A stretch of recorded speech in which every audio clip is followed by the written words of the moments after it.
তো শিক্ষার্থী কেমন আছো তোমরা সব? আশা করি ভালো আছো। বাংলা ব্যাকরণ বিধি চ্যানেলে আরও একবার স্বাগত। আজকে দেখো ভিডিওটা একটু বড় হবে, কিন্তু এই ভিডিওর মধ্যে তোমরা দেখতেই পাচ্ছ বুনো হাঁস লীলা মজুমদারের এই ভিডিওর মধ্যে তোমরা কিন্তু সমস্ত প্রশ্নের উত্তর পেয়ে যাবে।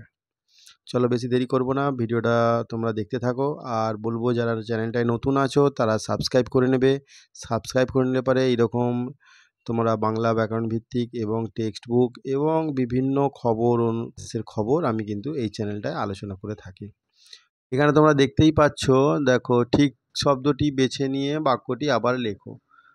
এখানে যে একের দাগের যে প্রশ্নগুলো দেওয়া আছে সেগুলো আমি তৈরি করে রেখেছি। দেখো তোমাদেরকে একটা একটা করে আমি বলতে থাকবো, আর তোমরা ভিডিওটা একটু পজ করে করে বা টেনে টেনে এদিক ওদিক করে আগে পিছনে টেনে টেনে তোমরা কিন্তু প্রশ্নের উত্তরগুলো কিন্তু তৈরি করে নিতে পারবে।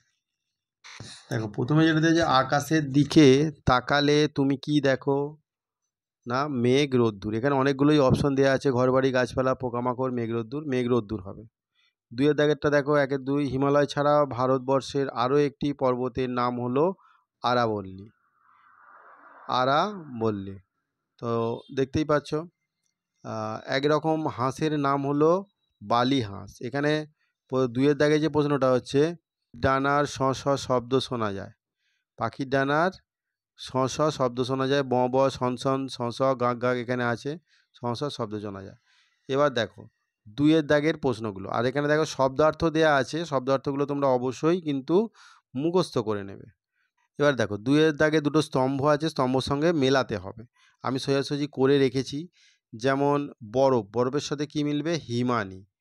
আর বুনো হাঁস, এই বুনোর সঙ্গে কি মিলবে? বন্য। কুঁড়ি থেকে কলি, চঞ্চল হচ্ছে অধীর, আরম্ভ হচ্ছে শুরু। তাহলে এইভাবে আমি সোজাসুজি করে রেখেছি, তোমরা কিন্তু এইগুলো করে নেবে। তিনের দাগে দেখো, তিনের দাগে এই যে সঙ্গী উয়ায় গ আছে, এরকম 5টি শব্দ আরও লিখতে বলেছে। উয়ায় গ আছে, যেমন রঙ্গ, ভঙ্গ, মাতঙ্গ, জঙ্গল, গঙ্গা, হ্যাঁ, এরকম বঙ্গ, এরকম আরও অনেক শব্দ আছে। এবার দেখো চারের দাগেটা কি বলেছে? না, ঘটনাক্রম সাজিয়ে লেখো। অর্থাৎ প্রথমে যে ঘটনাটা ঘটেছে সেইটা তোমাকে প্রথমে লিখতে হবে, তারপরে যে ঘটনাটা ঘটেছে সেটা লিখতে হবে। এইভাবে কিন্তু করতে হবে। তাহলে প্রথমে যে ঘটনাটা ঘটেছে সেইটা হচ্ছে 4-এর 4, বুনো হাঁস দক্ষিণ দিকে উড়ে যেত। পরেরটা কি হবে? 4-এর 2, হাঁসের ডানা জখম হলো। 4-এর 5, আর একটা বুনো হাঁসও নেমে এসে এটা চারিদিকে উড়ে বেড়াচ্ছে। যখন একটা হাঁসের ডানা জখম হলো তখন তার সঙ্গীটাও কিন্তু নেমে এসেছিল। বুঝতে পারছো? মনে পড়ছে তোমাদের? এবারে দেখো 4-এর 3, সারা শীত কেটে গেল। সারা শীত কেটে গেল। লাস্ট হচ্ছে 4-এর 1-এরটা, এটা হচ্ছে তার মানে 5 নম্বর হবে। দেশে ফিরে ওরা বাসা বাঁধবে, বাচ্চা তুলবে। এই হচ্ছে ঘটনাক্রম সাজানো, যেটা তোমরা অনেকেই বুঝতে পারোনি। আমি কিন্তু সেটা বলে দিলাম যে ঘটনা অনুযায়ী যেই ঘটনাটা আগে ঘটবে সেইটা থেকেই কিন্তু এটা করতে হবে। আচ্ছা, 5-এর দেখো, 5-এ কি আছে? 5-এ শূন্যস্থান পূরণ করতে হবে। শূন্যস্থান তোমরা যদি টেক্সটটা পড়ে থাকো, গল্পটা যদি পড়ে থাকো, তাহলে তোমরা খুব সহজেই এগুলো করতে পারবে। ড্যাশ একটা বরফে ঢাকা নির্জন জায়গাতে আমাদের ড্যাশ একটা ঘাঁটি ছিল। তাহলে লাদাখে একটা বরফে ঢাকা নির্জন জায়গাতে আমাদের জওয়ানদের ঘাঁটি ছিল। তাহলে লাদাখ আর হচ্ছে জওয়ান। এটা হলো 5-এর 2-এর দেখো, জওয়ানদের মুরগি রাখার খালি জায়গা ছিল। আস্তে আস্তে হাঁসের ড্যাশ সারলো, কি? ডানা সারলো। দলে দলে ড্যাশ তীরের ফলার আকারে কেবলই ড্যাশ দিকে উড়ে চলেছে। তাহলে এখানে দলে দলে বুনো হাঁসের দল তীরের ফলার আকারে কেবলই উত্তর দিকে উড়ে চলেছে। তাহলে বুনো হাঁসের দল, আর এখানে যে উত্তর হবে। 5-এরটা দেখো, ড্যাশ গেছে পাতা আর ফুলের কুঁড়ি ধরলো। তাহলে ন্যাড়া গাছে পাতার আর ফুলের কুঁড়ি ধরলো। এবার দেখো এখানে 6-এর দাগে কি বলেছে? বিশেষ্য বিশেষণ। আমি যেটা বলছিলাম, বিশেষ্য বিশেষণটা কিন্তু তোমরা খুব ভালো করে তৈরি করে রেখো, কেননা এটা তোমাদের পদে পদেই কাজে লাগবে। একদম 8, 9, 10, 11, 12 পর্যন্ত এটা নিয়ে অনেকের সমস্যাও থাকে, বিশেষ্য বিশেষণ চিনতে পারে না।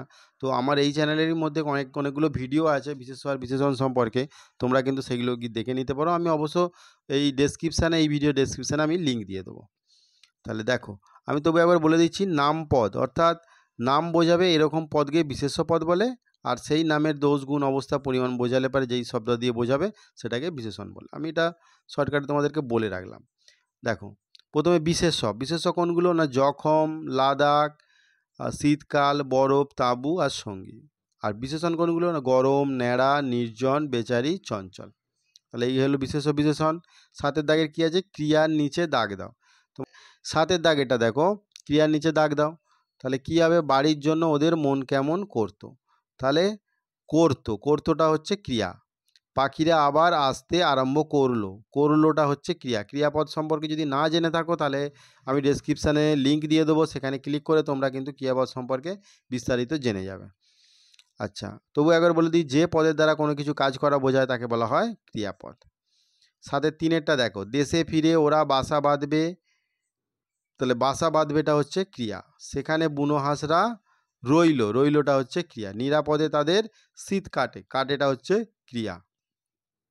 এবার দেখো 8-এর দাগে কি বলেছে? বাক্য বাড়াতে বলেছে। কীরকমভাবে বাড়াবে? না এখানে কিছু প্রশ্ন দেয়া আছে, সেই প্রশ্নগুলোর উত্তর সঙ্গে করে নিয়েই সেই বাক্যটার মধ্যে জুড়ে দিয়েই বাক্যগুলোকে বাড়াতে হবে। এখানে দেখো, একদিন একটা বুনো হাঁস দল ছেড়ে নেমে পড়লো। তোমরা বইটা নিয়ে বসতে পারো। এবারে দেখো প্রশ্ন দেয়া আছে, কোথায় নেমে পড়লো। তাহলে কোথায় নেমে পড়লো? না এই উত্তরটা লেখার সঙ্গে সঙ্গেই পুরো প্রশ্ন বাক্যটাকেও লিখতে হবে। তাহলে একদিন একটা বুনো হাঁস দল ছেড়ে লাদাখের একটা নির্জন জায়গায় নেমে পড়লো। ঠিক আছে? বা এখানে আরও একটা জিনিস হবে, সেটা আমি মিস করে গেছি। হ্যাঁ, না একটা ঝোপের ওপর। এই ঝোপ কথাটা কিন্তু তোমরা কিন্তু উল্লেখ করে দিতে পারো। 2-এটা আছে, ওরা গরম দেশে শীত কাটিয়ে আবার ফিরে যাচ্ছে। কোথায় এবং কখন ফিরে যাচ্ছে? ওরা শীতের শেষে গরম দেশে শীত কাটিয়ে আবার নিজেদের দেশে ফিরে যাচ্ছে। বুঝতে পারলে? তাহলে ওরা শীতের শেষে, মানে আমাদের এখানে শীত কাটাতে আসে শীতের শেষে, মানে আমাদের দিকটা গরম দেশ। আর ইউরোপের যে সমস্ত দেশগুলো আছে এগুলো হচ্ছে ঠান্ডা দেশ। ওদের বেশি ঠান্ডাও সহ্য হয় না, আবার গরমও সহ্য হয় না। সেই জন্য শীতকালে কি করে? ওরা আমাদের দেশে চলে আসে, কারণ আমাদের এখানে শীতটা কম। আবার ওদের দেশে যখন গরম পড়ে যাবে তখন কিন্তু ওদের ওখানে চলে যাবে। ঠিক আছে? আচ্ছা, 3-এটা দেখো, পাহাড়ের বরফ গলতে শুরু করলো। কোথাকার পাহাড়? লাদাখের পাহাড়ের বরফ গলতে শুরু করলো। আবার সবুজ ঝোপঝাপ দেখা গেল। কেমন ঝোপঝাপ? না সবুজ ঝোপঝাপ। ন্যাড়া গাছে পাতা আর ফুলের কুঁড়ি ধরলো। কেমন গাছ? না ন্যাড়া গাছ। এইভাবে কিন্তু বাক্য বাড়াবে। 9-এর দাগে দেখো, 9-এর দাগে কি বলেছে? বাক্য রচনা কিভাবে করতে হবে? না এই যে রেডিও শব্দটা আছে, এই রেডিও দিয়ে তোমাদেরকে একটা বাক্য, রেডিও দেখো আমাদের বাড়িতে অনেকেই আগে ছিল, তোমরা হয়তো ছোটো যারা তোমরা হয়তো দেখোনি বা অনেকে দেখেছো। সেই রেডিওতে গান শোনা যেত, খবর শোনা যেত। আমাদের বাবা কাকারা এইসব রেডিওই কিন্তু তখন বিনোদনের মাধ্যমই ছিল হচ্ছে রেডিও। তো যাই হোক, সেই রেডিও, এখানে আমি একটা বাক্য লিখে রেখেছি, আমার বাবা রেডিওতে গান শুনতেন। চিঠিপত্র এখন ফোনের যুগ, ফোনের জামানা, সেই জন্য চিঠিপত্র সেইরকমভাবে এখন তোমরা বুঝতে পারছো না, কিন্তু অনেক বাড়িতেই এখন কিন্তু বিভিন্ন অফিস আদালতে চিঠি কিন্তু আসে। তো আজকাল চিঠিপত্র খুবই কম লেখা হয়। থরথর, ছেলেটি কুকুরের ভয়ে থরথর করে কাঁপতে লাগলো। জোয়ানরা আমাদের দেশকে রক্ষা করেন। তাঁবু, জঙ্গলের মধ্যে শিকারী লোকটি তাঁবু খাটিয়েছিলেন। বুঝতে পারলে? তাহলে এবারে 11-এর দাগে দেখো, 11-এর দাগে কি বলেছে? 10-এর দাগেরটা তেমন কিছু নয়, তোমাদেরকে একটা ছবি আঁকতে বলেছে। তোমরা যদি পারো একটা ছবি খুব সুন্দর করে এঁকে নিও, খাতাতে নিজের মতো করে প্র্যাকটিস করবে। 11-এর দাগে কি বলেছে? নিচের প্রশ্নগুলির উত্তর নিজের ভাষায় লেখো। তাহলে জোয়ানদের ঘাঁটি কোথায় ছিল? পূর্ণ বাক্যে কিন্তু উত্তরটা দেওয়ার চেষ্টা করবে। তাহলে লাদাখের একটা নির্জন জায়গায় জওয়ানদের ঘাঁটি ছিল, এইভাবে লিখবে। ঠিক আছে? তবে 2-এটা দেখো, জওয়ানরা কি কাজ করে? না জওয়ানরা আমাদের দেশকে শত্রুর হাত থেকে রক্ষা করেন, তাদের হচ্ছে ওইটাই হচ্ছে কাজ। বুঝতে পারছো? আচ্ছা, 11-3, দুটো বুনো হাঁস দলছুট হয়েছিল কেন? এখানে তোমাকে একটুখানি লিখতে হবে, বুঝে লিখতে হবে। দলছুট হয়েছিল কারণ একটি বুনো হাঁসের ডানা জখম হয়েছিল, ফলে তার সঙ্গীও তার সঙ্গে নিচে নেমে এসেছিল। এইভাবে দুটি বুনো হাঁস দলছুট হয়েছিল। বুঝতে পারলে? এবার দেখো 11-4, বুনো হাঁসরা বুনো হাঁসরা জওয়ানদের তাঁবুতে কি খেত? না টিনের মাছ, তরকারি, ভুট্টা, ভাত এবং ফলের কুচি ফলের কুচি খেত। 5এরটা, হাঁসেরা আবার কোথায় কখন ফিরে গেল? তাহলে এখানে শীত কাটিয়ে হাঁসেরা আবার নিজেদের দেশে ফিরে গেল। আর 16টা কি? না আস্তে আস্তে বুনো হাঁসের এই যে 16 দাগে কি বলেছে? এমনি করে সারা শীত দেখতে দেখতে কেটে গেল। কেমন করে সারা শীত কাটলো? এরপর কি ঘটনা ঘটলো? তাহলে তোমাকে এখানেও একটুখানি বুঝে লিখতে হবে। তাহলে কি বলবে? না আস্তে আস্তে বুনো হাঁসের ডানা সারলো, এটা প্রথমে লিখবে। একটু একটু করে উড়তে চেষ্টা করত, তাঁবুর মাথা পর্যন্ত উড়তো, আবার পড়ে যেত। এইভাবেই সারা শীত কেটে গেল। শীত কেটে যাওয়ার ফলে কি ঘটনা ঘটলো? না শীত কেটে যাওয়ার ফলে পাহাড়ের বরফ গলতে শুরু করলো, সবুজ ঝোপঝাপ দেখা গেল, যেগুলো হচ্ছে বরফে ঢাকা ছিল, আর ন্যাড়া গাছে পাতার আর ফুলের কুঁড়ি ধরলো। এরপর সকালে জোয়ানরা দেখে না বুনো হাঁস দুটি উড়ে চলে গেছে। এই ঘটনা ঘটেছিল। তো তোমাদের সব প্রশ্নগুলো করিয়ে দিলাম। এখানে দেখো 13 দাগের যে প্রশ্নগুলো আছে, 12 দাগে দেখো, 12 দাগে কি বলেছে? কোনো পশু বা পাখির প্রতি তোমার সহমর্মিতার একটা ছোট্ট ঘটনার কথা লিখো। অনেকের বাড়িতেই কুকুর, বিড়াল এরকম বা পাখি পোষা হয়। তো সেই সম্পর্কে তোমার আর তার মধ্যে যে সম্পর্কটা, সেই সম্পর্ক সম্বন্ধেই কিন্তু 2-4 কথা লিখবে। এইটা কিন্তু তোমাকে নিজে তোমরা কিন্তু করবার চেষ্টা করবে।